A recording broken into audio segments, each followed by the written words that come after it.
So ayun, magandang buhay sa atin lahat mga idol at ito na, ipagpapatuloy na natin yung pagtatrabaho natin sa puno na to. Una nga pala sa lahat ay shoutout nga pala kay Idol Kik Botowski na nag-comment. So yun yung comment niya at ang sinabi niya is sample daw sa pag-curve ng balat para hindi na kumain sa shari yung balat. Kasi pag di natin naitama na pag-ukit, ang nangyari kasi yung mismong balat niya, ito yung kahoy, ito yung binalatan natin, kumakain pa siyang ganyan. So ang nangyari ngayon, kasi hindi natin nalalaliman ng mas maayos yung pinaka-part ng ating linya. So ngayon, yun yung ipapakita ko sa inyo para ako sakali man, sigurado naman na marami sa inyong merong tugas. So etong gagawin natin mga idol ay advisable lang sa tugas, basta sa mga hardwood na mabibilis maghilom na kagaya nitong tugas na to. So tara mga idol, simulan na natin. So ipapaliwanag ko muna sa inyo yung mga nakaraang ginawa natin dito. So ito, dati, wala pa to dati. Ayan, ito nakita nyo to. Ayan. Naka-emboss na yung lifeline niya. Tingnan nyo. Ayan o.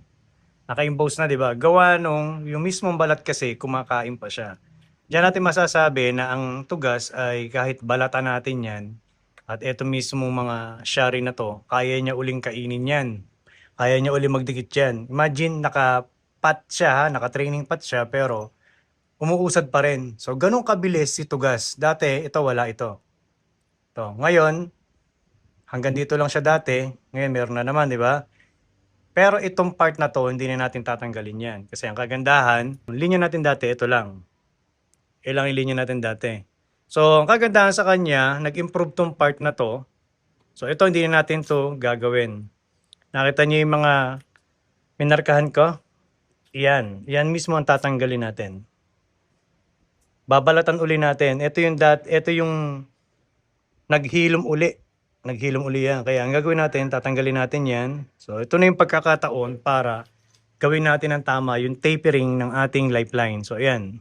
Kahit sabihin natin balat na lang yan, so gawin pa rin natin tama yung lifeline. Ayan o. Ito nyo, ayan. So ito, kinerve natin ng konti dito para magkaroon ng movement. Kagaya nito, ito may movement to, di ba? So ito ngayon, inayo natin yan. Kaya naka-curve siyang papaganyan, papunta rito. So ito ngayon, hindi natin babakbakin para magkaroon ng tapering.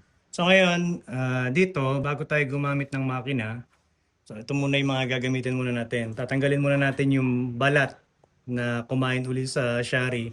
Kasi once na ginamitan natin ng balat to ng ating tools, na power tools, nangyayari, nabubusalan yung talim, so pumapangit yung kain. So kaya ito muna yung gagamitin natin.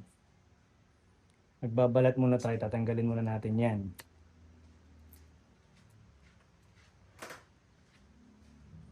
Kung nakita nyo to, ito yung shari, di ba? Dati hanggang dito yung shari niyan. So bumalik uli siya, kaya ang gagawin natin, tanggalin natin uli yan. Hindi na balat yan mga idol nagkahoy na uli siya. Ayun, matigas. Ito. Kahoy na uli yan. So after ng balat, titigas uli yun. Magiging kahoy. So sa simula, gamitan muna natin ng manual tools bago tayo magmakina.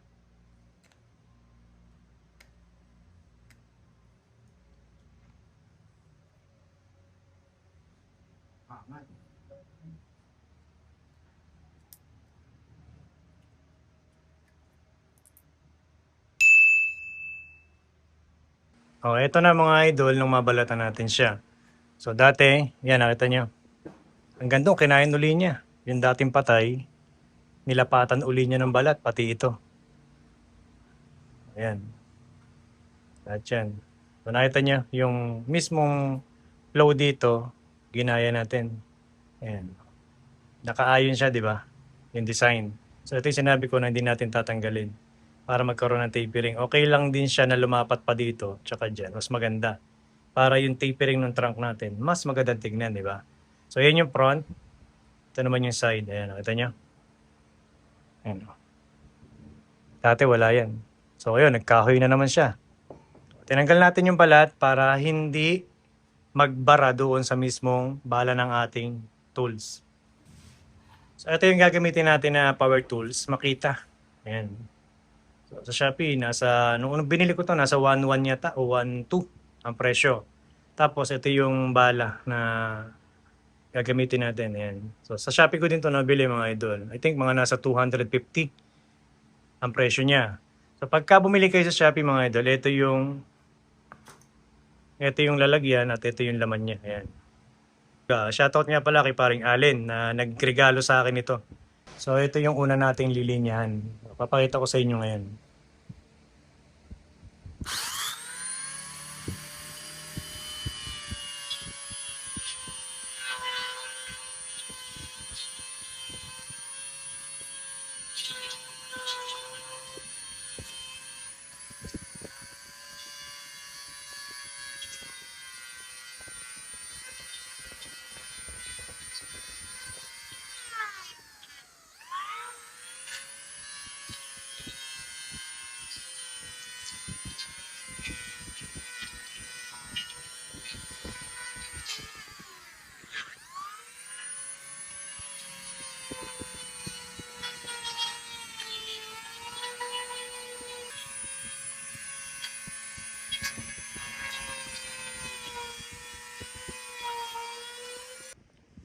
So pagkatapos natin siyang makinahin, so ito yung minakina natin, yung mga parte na yan, di ba? So ito yung lumapat na balat dati na nagkaroon na ng kahoy. Tingnan nyo mga idol. Ito nyo yan. Ito yung binalatan natin dati na shari. Tapos nung nilinyahan natin yung mismong balat, kumain uli siya. So nagkahoy uli siya. Ito nyo.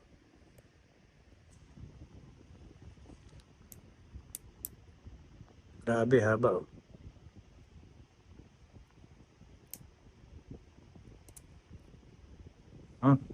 Ito nyo. Kung di natin gagawin yung ginawa ko ngayon na to, babalik at babalik lang uli yan sa dati na lagi may sugat yung puno natin, di ba? So ngayon, ito na siya, natatanggalan natin. Ang kagandahan ngayon dyan sa ginawa natin, sabi ko nga matuto tayo sa karanasan, sa pagkakamali natin ginagawa, di ba? So ito siya kasi dati. Ito yung, ito yung shari yan. Tapos ito naman yung may balat. Ito yung live.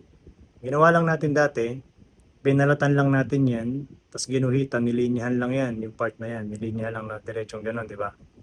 So, makalipas ang ilang buwan, yung balat naghihilom, pumupunta dito. Ngayon, kung magwa-wild ang puno natin, yung dating shari, yung part na shari na to, kaya niyang balutin uli yan, di ba? So, ngayon, ang ginawa natin ganito. Ayan. Ito yung live. Ito naman ngayon yung inuka natin. So, ito matulis to. Matulis yan. Pag naghilom ngayon yan, papasok yan sa loob. So, mag-e-end na siya dyan. So, hindi siya dapat ganitong bilog ha. May kanto yan sa part na yan. Mahirap lang ikanto sa wire. So, mayroon siyang kanto dyan na mag-e-end siya doon na hindi napupunta dito.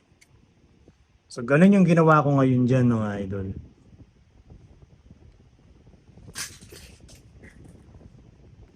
Siyempre, para maganda maging hilom natin, gagamit tayo ng cut base. Huwag kakalimutan to para maganda yung maging hilom ng ating ginawa. Ayan, nakita nyo, lalim oh. Lalim yan.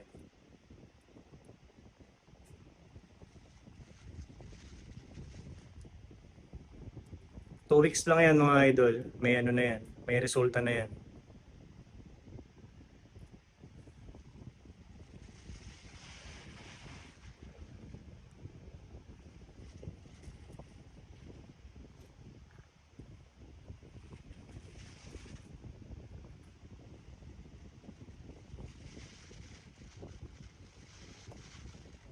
Mahirap pag sabay-sabayin yung trabaho sa puno na to. Kaya unti-unti lang ang ginagawa ko. Kasi meron tayong trabaho. Siyempre, hindi tayo pwede hindi mag-service. Wala tayong kakainin.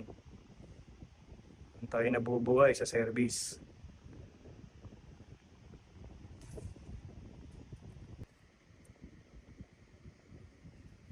Oh, lagi ko sa inyo na-advise na paggagamit kayo ng sealant, bumili na kayo mga idol ng ano, ng pambonsai talaga. Kasi Siyempre, hindi naman binebenta basta yung mga ano yan. Tsaka matagal ko na mga ginagamit yung mga cut paste na yan. 2008 pa lang meron ng top gin akong nagagamit nung araw. Mura pa nga nun eh. Dati parang nasa ano lang siya, 400.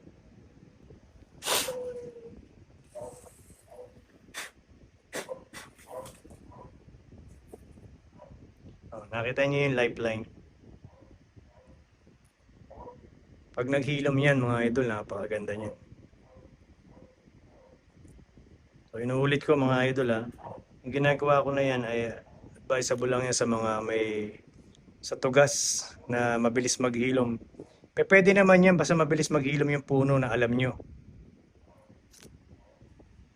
Pagka kasi hindi mabilis maghilom at gaganyan ninyo, sayang. Huwag nyo nang gawin.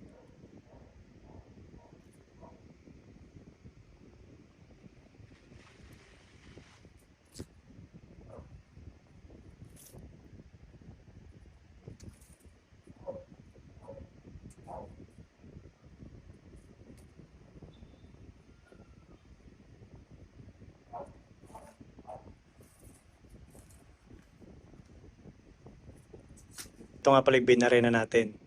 Dito galing yung sanga, dinala natin dyan, nakita niyo ito, may putol yun. Maliit na sanga lang nilagay natin. Kung mabutas ngayon, inilagay natin to. Tapos ngayon ito, establish na to. Yung sanga na yan. So, sa mga susunod, ito yung tatrabahuhin natin kasi makinis, di ba? Lalagyan natin ng lifeline yan, bubuhayin natin yan. Ang ganda nito, itong mismong part na to, ang ganda niyan. Ang ganda nito, yung mismong part na to. Ayan, nakita niyo to? Pumunta siya dyan, tapos bumalik, tapos pumunta doon, di ba? Ayan, nakita niyo yung guhit, yung haspi, di ba? Yan ang susundan natin linya papunta dyan. Kaya magkakaroon to ng likod, itong part na maliit na yan. So, ganun din dito, nakita niyo yan? Ayan. Yung linya, ayan, nakita-kita yung linya. Galing siya dito, pumunta dyan, tapos pumunta doon, umikot, papunta dyan. So ngayon, ito, tatrabahuhin natin yan. Mamakinahin natin yan, yung parte na yan. Kasi ito yung gagayahin natin, yung durug-durug na yan. Oh. Dapat maging ganyan ang itsura niya. Na kung matured tignan to, dapat maging matured din tignan yan. So mula dun sa baba, hanggang dito, yan. Ito yung shari. Shari is kasama sa trunk. Ngayon, ito naman, nakalabas na to. Yan, nakita nyo. Nakalabas na siya. Hindi na siya kasama ng trunk. Ang tawag dyan ay gin. So, yan ang gin mga idol. So, pag pinagsama, shari, and then, continue ay gin. Ito yung ginawa natin, di ba? Ito dun. Tapos nag-tapered sa parte na yan, di ba? So, dito man, nag-tapered din tayo dito. Nagbawas tayo ng balat dun. Nagbawas tayo ng balat dyan. Para maging tapered din dyan. So, ito ay semi-cascade mga idol.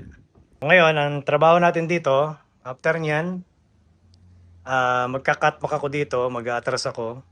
Kinakailangan sumabay ito. Hindi kasi ako gumagawa ng puno na minauna. Hanggat maaari kasi, sabay-sabay mabubuo yung mga sanga. Kaya ito, ikakatback natin lahat yung part na yan. Sasabay natin yun. Kung ito primary, secondary, lahat yan gagawin natin primary, secondary. So, abangan nyo mga idol yung gagawin ko dito para makita nyo yung susunod na trabaho niya. So, yun mga idol. So, hindi ganun kadali yung ginagawa natin. Imagine niyo kanina nagsimula ako maliwanag pa. Ngayon, madilim na. So, yun lang yung ginawa natin. Inaabot tayo ng dilim. Ito sa tinuro ko sa inyo, sana meron kayong napulot na diskarte about sa tugas. Dahil sa tugas is mabilis maghilom na kinakailangan natin patigilin yung paghilom na yun para sa susunod, hindi na natin sila babalatan uli, di ba? So hanggang dito lang ating video mga idol at susunod na part nito at i-upload ko ulit sa ating YouTube channel para makita nyo yung step by step ng ginagawa natin sa pagbobonsai. So yun lang mga idol, maraming salamat sa inyong suporta. Art Bonsai 101. Thank you po. You.